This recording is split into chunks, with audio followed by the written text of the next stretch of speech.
All right, y'all, we are at the lab with Eric. We just did the full engine swap, old engine's over there. I'm gonna show y'all. Uh, he's in the middle of it. It's been a couple of days, but this is it. 2015 Sonic. And I'm gonna share with y'all at the end of this video how we got it and everything and what not to do and what to do when you guys are going for cash cars.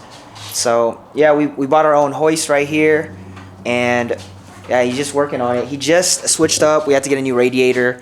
And now we're just putting everything together pretty much. So it's been exciting to show this journey.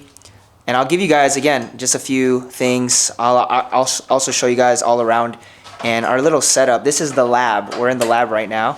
We always get the question, cash car or finance vehicle? Well, if you got the resources and you got the funds to pay down for a car, cash, go for the cash car. This is the engine that we had to swap, okay? You're not gonna be doing engine swaps with a lot of the newer finance cars because you got warranties, okay? Definitely, you're not gonna be doing that. So again, you gotta kind of evaluate your position where you're at. If you got an extra car, then I start Turoing that, right? That's what I would do. I mean, you're not gonna make a milli off it, but you can make some extra income if you got the time. Would you do the cash or the finance route? Personally, if you don't got cash up front, most people don't have a lot of savings. I would go the finance route, and if it doesn't work out, then just drive the car that you financed. Don't over leverage yourself. Don't go too far, especially when you don't have that mindset of how biz works and building systems. You got to take it one car at a time. Again, you won't be doing engine swaps if you go the finance route, but if you guys have the resources, you know people, you have a really good local mechanic or body shop, people that will really take care of you, then hey, if you got a couple grand, you find a good car and you know the ins and outs of it, again, you want to go for better brands, better models out there. You don't want to just go for just random cars that you're always going to find issues with. Again, this was a risk on our end, but there it is.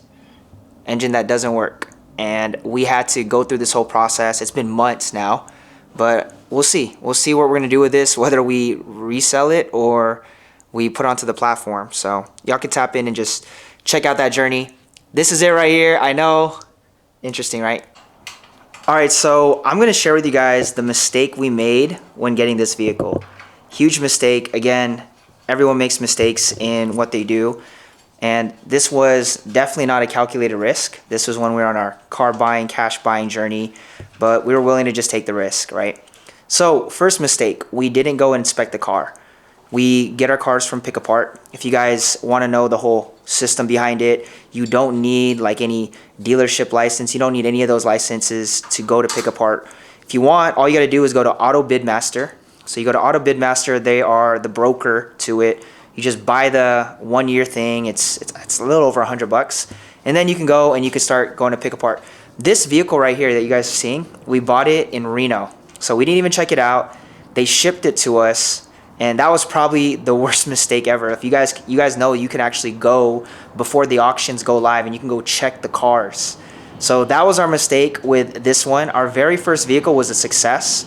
It's running actively on the Turo platform, but this one, obviously, it's been months. So again, the first mistake, not checking it out yourself. Second mistake is thinking that just because it looks clean and looks nice on the inside, it's gonna be a good cop. Again, engine. That's the worst thing that can take place, the engine and the transmission. Worst thing that could take place, and it was the worst case scenario for this. So hopefully you guys can learn from that. If you guys do decide you're into the whole auction things, you got a couple grand laying around and you wanna get a cash car, you know some mechanics, or maybe you're a mechanic yourself. I always tell people, if you're a mechanic, you're gonna do great in this biz, okay? If you know about cars. So that was it. That was our whole thing. But our first time, we were able to go check out the car. That's our Impala. I've done videos on the Impala. We checked it out. It looked good. It was clean. It was like less than $100 to get some things going. That it had some issues, and it's out on the road and it's doing well. For 2013, this is a 2015. Again, a full engine swap is probably one of the worst case scenarios in a lot of these. And yep, we did the worst case, so there it is. Running a Turo fleet isn't for everyone, all right? I always break down these three departments. Customer service, which is like check-ins, check-outs, cleaning. Second department is the mechanic side. So that's a whole nother thing. If you're Don't got connections there, it's going to be an interesting run for you. And then the last thing, number 3, is the incidentals and claims. If you don't know about claims and how to talk to insurance companies, this this industry is going to eat you up, because they don't care about you.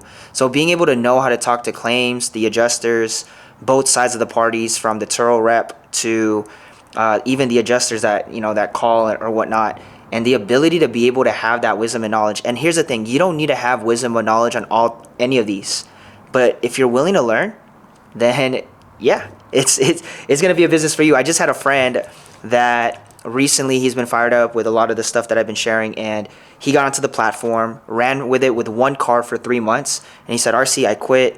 This is not for me. I'd rather not do this. And I said, yeah, this isn't for everyone. That's why I say, don't over leverage yourself. Start off with one vehicle, see if it's for you, learn the ins and outs day by day, and build stuff out. It's just such a blessing to be able to be around like the environment that allow you to grow. And I think that's what a lot of people are missing, is just being around environments that are allowing you to grow. Some of y'all just be listening to some interesting stuff, watching Netflix on a Wednesday, Thursday, Friday night every day, and you're not willing to grow. And that's why when these problems or challenges come, the way that you face it, most people, they just want to shut down and quit. My friend, he's a good dude, by the way. He's a super cool guy, but he just didn't have that mindset of like, I'm willing to solve all these problems that are coming my way. Again, this is just what it takes, okay? Just being honest, it's not for everyone, but this is the reality of it. I know a lot of people that are watching, you guys are evaluating, is this for me or not? Well, again, if your mindset's not, there's 2 types of mindsets. It's the fixed mindset and then the growth. If it's not in a stage of willing to grow, learn new things, and really just willing to take, because challenges will come, problems will come, things are going to happen. That is just part of any biz. Whatever you decide to do, they will happen. Okay? So just if you have that growth mindset, this might be for you. Again, challenges come. This business has probably challenged me more than anything else in my life, of like understanding the ins and outs, the dailies, figuring out the systems, knowing how to, because my background comes with knowing how to really deliver when it comes to like customer service, the customer experience, and that's what I'm good at. So you honestly want to take your strengths and then figure out how you can build off those strengths. I can't do it alone. There's people in different departments. There's people that have different gifts. And I think a lot of people need to understand that about themselves, that, yeah, you're going to have to learn everything, right? But eventually you'll know how to leverage other people's gifts, because you're not gifted in everything in this world. It's just the reality of it. So figuring out what you're good at and using that to maximize how you're going to expand everything that you're doing, man, it just makes this journey so much better. So I've learned that, I'm about to leave my 20s going to 30s. So I've learned that just my whole life. Just, you have to be able to be around good people, finding the right connections. I think the best thing that's ever happened to me is being around the right people and finding the good connections. If you guys are going to, for example, like mechanic shops, look for the mom and pop shops. There's things that dealerships only couldn't do that we would recommend, but find the places that will take care of you. Find the right connections and the people, and it'll go a long way. It'll go a long way, especially because those people are willing to do whatever it takes to win the client, win the customer, and also just build genuine relationships. I'm building some really cool relationships in different spaces right now, and I think what's so amazing about that is later down the line, they might have resources that we can partner up in the future. So you guys just never know. The car industry, just to put this all in a nutshell, the car industry in general, there's so many connections, there's so many things that you can get from it. And I think that's what makes this business model beautiful, is that we're not just renting cars, we're connecting with so many amazing people. We just had a guest literally just text us this morning and say, hey, we have more furniture. So we have this other thing where we help people, we're flipping biz, where we're just flip stuff, right, for more. I mean, it's the simplest business model you could think of. And we found them because they were a Turo guest and they're moving out of town. And now they're blessing us with all these other things, and we're going to go pick it up tomorrow. So I'm saying, like, there's so much in what you can do when you just take opportunities. Some of y'all are probably just scared to take the opportunity because of the problems. No, it's not even that. It's like, what's the reward at the end, of solving this problem? And I think that's what makes it's so exciting to continue to expand and test new things, try new things every day, build off on new things. So hopefully that gave you guys just some clarity, and also not be scared to go this route if you're like, man, I'm deciding to, but I don't want to fall into that. It's not even about that. Yes, you have to take calculated risk. Yes, you have to have wisdom. Yes, you have to know your portfolio and where you're at and your risk tolerance and all that. But at the end of it, it's never a failure. Yeah, it's never a failure. So again, take this as it is. Hope you guys enjoyed this. I will share again kind of like the process is. So tap in, hit the sub, watch this video, check it out, see what you guys like about it, just the full journey. And I'll see you guys next video. Peace.